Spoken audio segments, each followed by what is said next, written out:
E aí pessoal, tudo bem? Vamos falar de um assunto bem interessante aqui, que é o seguinte, enquanto eu vou falando, eu vou deixar aqui rodando um pouco da minha tela, porque ultimamente eu tenho visto uma coisa muito interessante. Eu vi um artigo, que é antigo, né, do Harari, que é aquele cara que escreveu o Homos, né, o Homo Deus, e ele fala sobre a nova geração que vai surgir até 2050, que é dos seres humanos inúteis, né? E isso aí me trouxe um sério questionamento e eu queria compartilhar um pouco da minha visão sobre isso, porque enquanto vocês vão vendo aqui na tela, vocês vão ver que existem muitas aplicações robóticas hoje que estão surgindo, que elas estão começando a ficar extremamente parecidas com o ser humano, vamos dizer assim, né? Elas estão conseguindo cumprir algumas tarefas que os seres humanos até então eram os únicos capazes de cumprir. Então, de tudo que vocês podem imaginar, né? De servir chá, a dançar, a conseguir fazer um furo ali com uma furadeira, até a cuidar do gato, a, sei lá, fazer as coisas dentro da indústria. Vocês vão ver, tem uma série de vídeos rodando aqui, inclusive a caminhada tá ficando mais humana, assim, sabe? Tipo, se você olha o robô caminhando, os caras estão fazendo o robô caminhar igual um ser humano, e tá tendo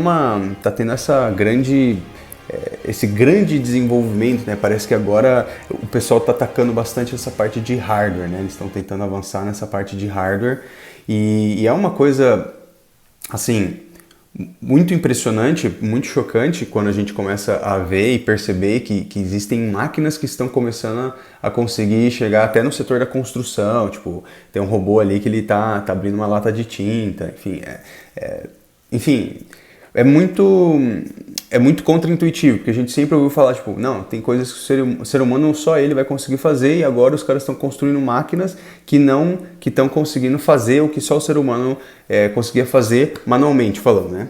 Agora, do outro lado, vou colocar agora um outro trecho, existem os agentes de inteligência artificial, que eles estão atacando uma outra parte, que também eles falaram, não, isso aqui só o ser humano vai conseguir fazer, que são aquelas tarefas mais de colarinho branco. Então, pegar ali arquivo, criar formulário, fazer pesquisa de satisfação, gerar códigos, né? A gente já sabe que o pessoal que trabalha com código aí, né, mais júnior, que não tem aquela experiência toda, tá em altíssimo risco. E vocês vão ver, pô, os caras, eles conseguem fazer várias tarefas já, tipo assim, pesquisar por voos, fazer pesquisas no Google, fazer levantamento de dados, fazer comparativos entre diferentes sites, criar sites do zero. Você tem alguns links ali que você tem alguns agentes que você manda um link de um site, você fala assim, eu quero esse site, replica para mim, e o robô ele replica para você. O agente ele faz exatamente o mesmo site, você teve que usar zero do teu tempo para aprender código ou fazer código. Tem uns que até são desenhados, você digita o que você quer, põe uma setinha e o robô ele cria. Então assim, o esforço humano para criar essas coisas está começando a diminuir cada vez mais. E isso me trouxe uma questão, tipo, pô, será então que realmente a gente vai ter ali uma casta, tipo, uma classe de pessoas completamente inúteis? Porque pensa só, antes a gente estava num período mais agrícola e tal, né? E aí esse é o argumento que o Yuval Harari faz, né? Que antes a gente tinha um pessoal muito mais agrícola e agora depois a gente passou para a parte industrial. Então o cara que carregava lá, sei lá, agricultura, tirava as coisas da terra, botava num saco, trazia de volta e tal, ele conseguiu se adaptar para a parte industrial, onde ele precisava ficar apertando parafuso, depois ele precisava, sei lá, não tanto apertar parafuso, ele precisava supervisionar algumas pessoas. Essas adaptações, elas foram fáceis. E daí numa próxima geração, pô, pro cara conseguir fazer alguma coisa, ele tem que ter um nível técnico absurdo, né? E como é que ele vai fazer essa transição? Tipo, quais vão ser os trabalhos de menor capacidade intelectual, de menor especialização que vão sobrar para essas pessoas? Porque pensa, ó, uma secretária hoje está em risco. Um cara que trabalha no caixa do supermercado está em risco. Uma pessoa que trabalha com higienização, sanitarização está em risco. Um cara que, sei lá, levanta coisa pesada, tipo, faz mudança e tal, está em risco. Tudo que vocês pensarem assim de mais manual, um marceneiro, um pintor, tudo isso tá em risco. Aos pouquinhos eles estão conseguindo criar mecanismos que estão em riscos. Então, essa pessoa que ela tem mais baixo estudo, mais baixo nível intelectual, digamos assim, ou faz um trabalho com menor nível intelectual, ela vai para onde? E realmente é um questionamento muito interessante, né? Inclusive pensando, talvez teriam 3 classes, né? Teriam as classes das pessoas, digamos assim, inúteis, nessa hipótese, né? Essas pessoas inúteis que não tem como ser empregáveis, né? Não tem como ter essa empregabilidade. A gente teria uma segunda classe que são a elite tecnológica, que são as pessoas que realmente têm o cérebro para continuar avançando, e essas pessoas sempre vão estar empregadas. Então as pessoas que tiverem uma alta cognição sempre vão estar empregadas, porque alguém precisa criar essa automação toda.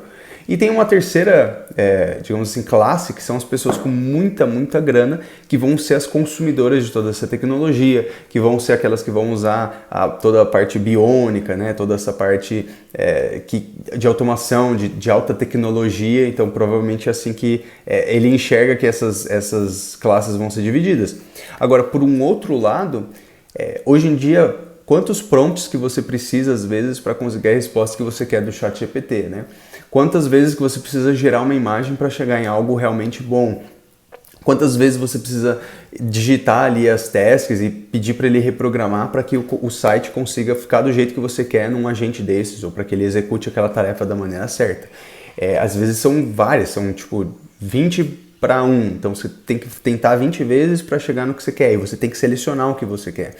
Então o que isso me fez pensar, né? Que aqui é uma reflexão um pouco mais, talvez filosófica, assim, né? Mas a gente, na verdade, essas máquinas, elas no final das contas, elas são ferramentas, né? Elas são ferramentas, e quem utiliza essas ferramentas não pode ser um robô. Um robô, no final das contas, não pode estar usando outros robôs, porque ele tem algumas coisas que um robô jamais vai ter. Eles podem tentar programar o quanto eles quiserem. Existem algumas áreas que um robô nunca vai ter, um agente de inteligência artificial nunca vai ter. Quais são essas 3 coisas? Propósito. Então, um robô, por si só, ele não sabe por que ele está fazendo alguma coisa, ele não sabe, e aqui robô, coloca o robô e a gente tô chamando de robô. Um robô, ele não sabe por que ele está fazendo uma coisa, por que ele está pesquisando determinado site, por que ele está executando determinada tarefa, por que ele está tirando algumas peças daqui e colocando ali na máquina. Ele não sabe disso. Então, essa questão aqui de propósito é uma diferenciação, né? Eles dizem que essa aqui é a geração do autoprotagonismo. Então, as pessoas que entenderem que elas têm um papel, que elas precisam cumprir esse papel, que elas têm essa atitude, essa iniciativa, essas são as pessoas que realmente vão ter sucesso. Então, essa questão do propósito é muito importante, os robôs não têm. A questão da curiosidade. Os robôs, eles executam as tasks, mas só porque eles foram mandados, eles não têm essa curiosidade inerente, né? Tipo assim, vou pesquisar, vou mandar um negócio lá para Marte para ver se tem gente. Cara, isso aí um robô jamais faria. Por que ele faria alguma coisa desse tipo? Essa curiosidade, ela é muito humana, né? Essa vontade de explorar é muito humana. Então, as pessoas que se mantiverem curiosas, se mantiverem querendo estudar, querendo se focarem em coisas novas, entender, conseguir compreender, ligar as ideias. E a última é essa questão da intuição, do afeto, do sentimento, de saber o que realmente cativa, o que não cativa, porque a beleza, por mais que na minha opinião existam coisas que são objetivamente mais bonitas do que outras, dentro do espectro da beleza, né? Dentro do espectro da beleza, existem coisas que são muito subjetivas. Então, algumas cores trazem mais memórias, mais sentimentos para outros, né, diferentes. Então, tipo, talvez um vermelho para um possa remeter a sangue, para outro possa remeter a amor, para outro, né? E tem essas questões mais subjetivas da nossa vida, que a beleza, essa parte de intuição, essa parte afetiva, os robôs também não vão ter. Vai ser muito difícil conseguir colocar isso dentro de um robô. E no final das contas, esses 3 elementos eu acho que são o que vai sempre separar o ser humano de todos esses agentes e tal. Só que hoje também a gente vive numa sociedade crescentemente mais robotizada. Então as pessoas cada vez mais elas estão robotizadas, elas estão, enfim, nesse estágio de tipo só viver a vida no automático. E é claro, aí sim, se você se comporta como um robô, você claramente vai conseguir ser substituído por um robô, porque qual que é a diferença, né? A diferença é que um robô trabalha 24 horas, 7 dias por semana e você precisa descansar, você precisa ir no banheiro, você precisa comer. O robô, ele não, a gente troca a bateria dele e segue tocando a vida. Então, sim, se as pessoas elas se comportam como um robô, elas vão provavelmente ser substituídas por robôs, né, por agentes. Então, eu acho que nas próximas décadas a gente vai ter vai ter um grande impacto, assim, as pessoas elas vão ter que ou aprender que elas estão vivendo uma vida robotizada e aprenderem a mudar isso, e talvez a gente chegue num extremo que um outro autor, o Naval, falou que a gente vai ter num dia 8 bilhões de marcas, né, que ele fala isso, que então como todas essas ferramentas elas estão surgindo, cada pessoa vai entender que ela tem um potencial em si mesma e ela vai começar a usar todas essas ferramentas para se potencializar, para vender o seu produto, para ela conseguir ser o seu próprio império. Essa é uma opção otimista. E a opção pessimista é que realmente as pessoas elas vão entrar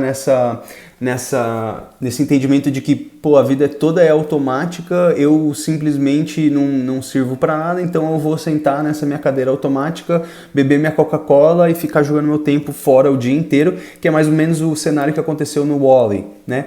Então tem esses dois cenários assim, de, tipo, um altamente propositivo, né, empreendedor, e um altamente devastador, assim, onde o ser humano ele perde um pouco do seu propósito. E eu acho que nos próximos anos a sociedade ela vai ter que começar a fazer essas decisões para entender para onde que a gente vai, né? O que a gente vai fazer. Então, enfim, esse episódio aqui foi um pouco diferente, um pouco mais reflexivo, olhando para algumas das tecnologias, tentando pensar alto aqui, né? Eu estou pensando em voz alta aqui com vocês. Agradeço a tua companhia. Se você gostou desse tipo de conteúdo, me avise, deixe seu like, compartilhe, se inscreva nesse canal. Se você quiser entrar para a nossa newsletter, também vou deixar o link aí na descrição. Checa aí o próximo vídeo se você quiser continuar aprendendo sobre inovação. Obrigado pela sua companhia e nos vemos.